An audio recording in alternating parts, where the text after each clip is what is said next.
استدلال نیست که چون یک جایی اسمش تا حالا 5000 سال این بوده باید این باشه. اینکه یه موقعی اسم یه چیزی بوده که آدما گذاشتن دیگه، آدما میتونن تغییر بدن، چیز مقدسی نیست که خلیج فارس 5000 سال اینجوری گفتن حالا تو 10000 سال آینده هم یه جور دیگه میگن. بحث تاریخی نیست و این استدلال هم به هیچ جایی به اصطلاح به هیچ جا نمیرسه. همونطور که گفتم اولا کشورهای حاشیه خلیج فارس کشورهایی هستن که با خلیج فارس زندگی میکنن و براشون خلیج فارس خیلی مهمتر از ماست. خلیج فارس تو زندگی ما حضور مشهودی نداره ولی برای اونها همه چیزشونه، چون بحرین و نمیدونم کویت و قطر و نمیدونم امارات و اینا کشور خیلی کوچیکی هستن. اونا دوست دارن بگن خلیج عربی. خب بگن خلیج عربی. مگه قرآن خدا غلط میشه؟ مثلا چه اتفاقی میفته؟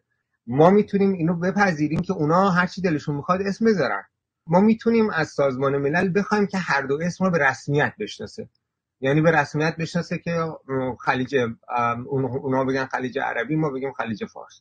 چه اشکالی نداره. مثلا انقدر تعصب ورزیدن و این هویت ماست. کجا هویت ماست؟ این بنا کردن هویت ایرانی روی دو تا اسم و اینجور چیزا خب خیلی افتضاحه.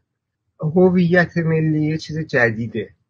هیچ موقع در تاریخ ایران هیچ کس نگفته من ایرانیم و هویت ملی بر خودش قائل نبوده که حالا یه ذره‌ش هم مربوط به اسم خلیج فارس باشه.